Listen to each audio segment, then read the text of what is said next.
For many people, calculating logarithms involves simply pressing the log or ln key on a calculator. But in this video, we're going to look at exactly what logarithms are and how to figure them out by hand. Let's discover the maths.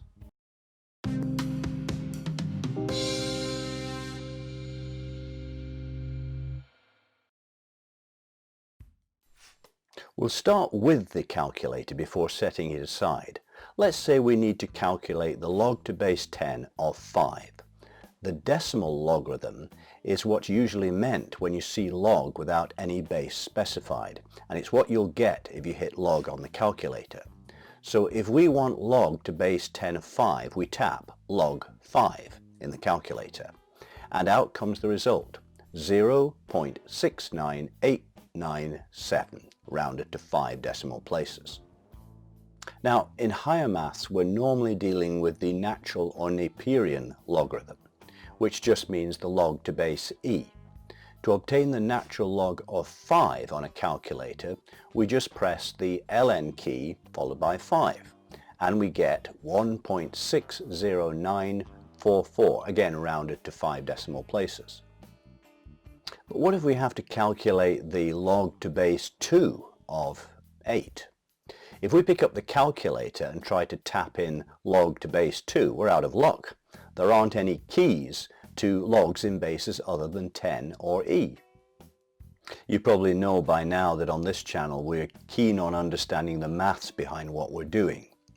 Remember what a logarithm is.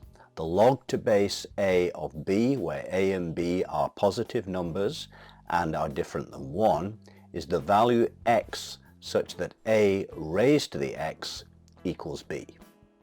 So to get the value of log to base 2 of 8, we need the number that 2 has to be raised to give 8. Well, 2 to the 3 is 8, so the number we're looking for is 3. How about log to base 4 of the square root of 32? If we call it x again, then 4 to the x is equal to root 32. Well, this is an exponential equation. Well, 4 is 2 squared and 32 is 2 to the power of 5. So on the left side of the equality we have 2 squared to the power of x. To get the power of a power, we multiply the exponents, giving us 2x. On the right side of the equality, we'll express the square root as the fractional exponent a half. And since this is raised to the power of 5, we end up with 2 to the 5 over 2. We have the same base on both sides of the equality. Because the exponential function is injective, we can equate the exponents and get that 2x equals 5 over 2. Therefore x is 5 over 4. And there's our result. The log to base 4 of the square root of 32 is 5 over 4. What if we're now asked to calculate the log to base 3 of 8? Well, we can reason in the same way. Suppose it's x. We have 3 raised to the power of x is 8, which is 2 cubed, so that 3 to the power of x is 2 cubed. And we'd like to equate the powers, but we can't because the bases are different. So what can we do? We could use the change of base formula, but let's think about this and not go directly to the formula. Instead, let's apply natural logs to both sides of the equality. You can apply logs to whatever base you want, provided it's the same on both sides so that the equality is maintained. If you want to use logs that you can work out with a calculator, then you should apply either decimal or natural logs. The answer will come out the same in either case. Say we apply the natural log.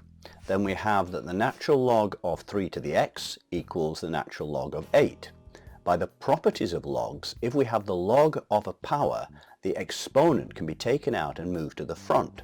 So we have x times the natural log of 3 equals the natural log of 8.